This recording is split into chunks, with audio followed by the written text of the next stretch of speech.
Bonsoir la famille. J'espère que vous êtes tous bien portants. Je sais que certains peut-être tu as remarqué, ils se sont tiqués sur ça. C'est la toute première vidéo où je dévoile un peu mon visage. C'est peut-être pas que je voulais pas, mais j'avais un petit problème avec mon webcam. Là, je l'ai géré le problème. Dans les vidéos précédentes, nous avons eu à télécharger notre interpréteur. On a eu à l'installer. On a vu Visual Studio Code qui sera notre éditeur de texte par défaut tout au long de cette formation. Donc, ce qui signifie que nous avons tout ce qu'il faut entre nos mains pour débuter. Comme tout langage de programmation, aujourd'hui nous allons parler d'une notion fondamentale. Personnellement, je me dis que si vous manquez cette première notion, vous ne ferez pratiquement rien en programmation. Et cette notion fondamentale, c'est la base même, c'est la notion des variables.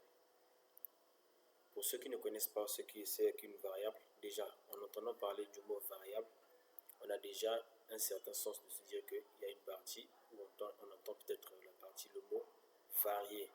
Donc quelque chose qui peut changer, ou soit qui peut être modifié.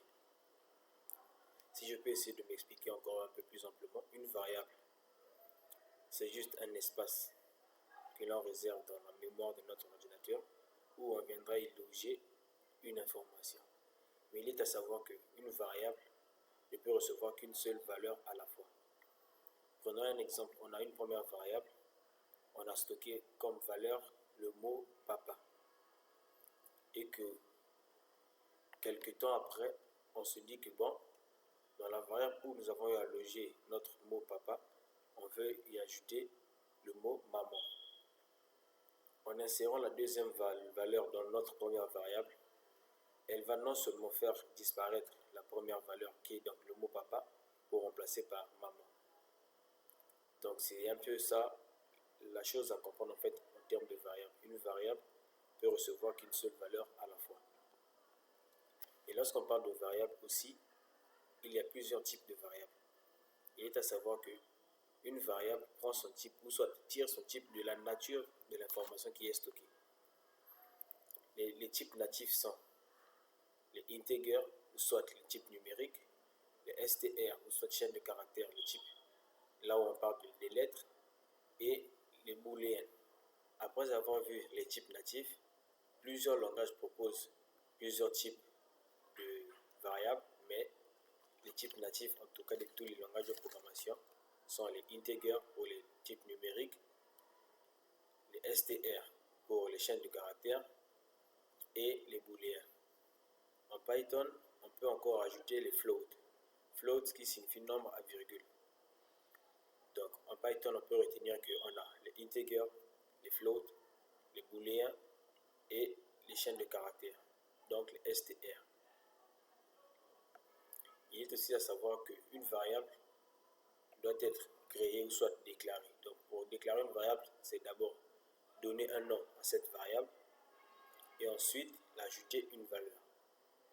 Et le nom de la variable doit au moins refléter le contenu de la variable pour éviter toute confusion, parce qu'on ne peut pas créer qu'une seule variable pour écrire tout un programme. Donc on sera appelé à créer plusieurs variables pour y stocker plusieurs valeurs de différentes natures aussi. D'où l'importance de mettre le nom d'une variable qui va refléter le contenu. Prenons un exemple courant dans la vie.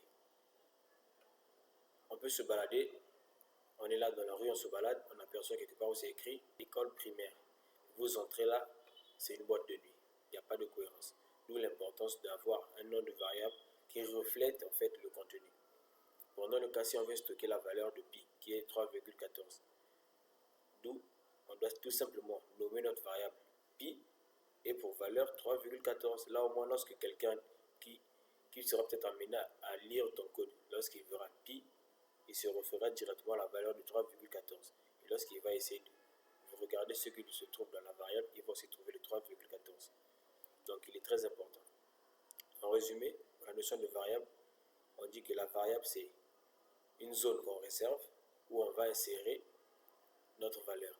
Mais cette zone-là, bien qu'elle soit réservée, pour bien la retrouver ou soit pour la retrouver facilement, il est préférable même de donner un nom à cette zone-là. D'où l'importance de donner le nom à une variable.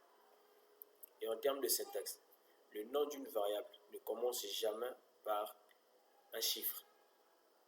ou soit un caractère spécial à quelques exceptions près, selon les différents langages aussi. En Python, on est obligé de parler en Python parce que c'est le langage que nous utilisons sur cette formation. En Python, pour déclarer une variable, elle est aussi soumise à cette contrainte-là. On ne peut pas mettre un chiffre comme nom ou soit au début du nom d'une variable. On commence toujours par une lettre.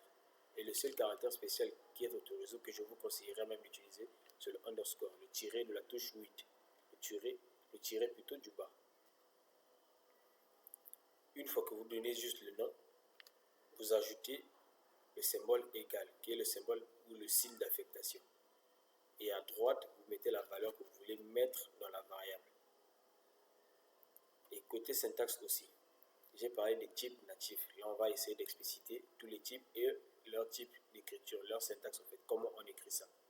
Pour tout ce qui est valeur numérique, on n'a rien à ajouter, il n'y a pas de décoration. Il suffit de donner le nom de la variable, mettre le signe de l'affectation, à l'occurrence c'est le signe égal, et mettre la valeur, on a tout bon. Maintenant, lorsqu'on parle de chaîne de caractères, tout ce qui est mots, phrases et tout ce que vous voulez, il faut toujours ajouter les entrecotes, le double code ou le simple code. Sans plus tarder, je vais essayer de lancer notre IDLE et essayer de déclarer deux variables. Voilà. Oh, ça met 4 ans à charger. Ok. Notre IDLE est là. On crée une première variable. Comme que j'ai parlé de pi, on met pi. Pi, c'est le nom de la variable.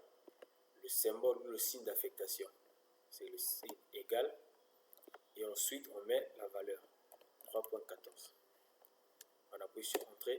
Là, on n'a pas de bug, on n'a pas de retour. Donc, notre variable a bien été enregistrée. Si on veut afficher 3.14, il suffit de faire un print de pi. On a 3.14. Là, on a créé une variable de type float parce que c'est un nombre à virgule. Si on veut vérifier, il y a une fonction de base, une fonction définie en Python pour vérifier le type d'une variable. Comme que c'est le type qu'on vérifie, le gars en tout cas il a fait fort, il essaie de faire assez simple. Il suffit juste de marquer type, bon, type, du nom de la variable qu'on veut vérifier le type, puis on appuie sur Enter. Là on met class float, donc c'est la classe float, nombre à virgule. On crée encore un autre nom, on met par exemple nom. Pour le nom, comme que c'est des lettres, des mots, des phrases, une chaîne de caractères, on est obligé de mettre une décoration syntaxique, entre-cote, soit avec la touche 3 pour les double cotes, soit la touche 4. Mais pour un début, je vous conseillerais de toujours utiliser les double cotes. Puis on met un nom. En l'occurrence, je mets mon propre nom et on enregistre. Une fois qu'on a pris Enter, là nous sommes sur IDLE. Toutefois qu'il y aura une bêtise ou un bash, on va toujours nous signaler, on aura un message en rouge et le type d'erreur. Là, comme que c'est passé sans problème, on n'a pas d'erreur. Si on va afficher le nom, on fait encore un coup de print de la variable nom. Et là, on a notre nom qui est affiché sans problème. Si on veut vérifier aussi le type de la variable, type str, qui est le diminutif de string. String qui signifie fil, chaîne de caractères. Donc là, on a vu que pour déclarer une variable, il suffit juste d'avoir le nom, suivi du symbole égal et du nom, ou soit la valeur qu'on veut affecter ou stocker dans notre variable.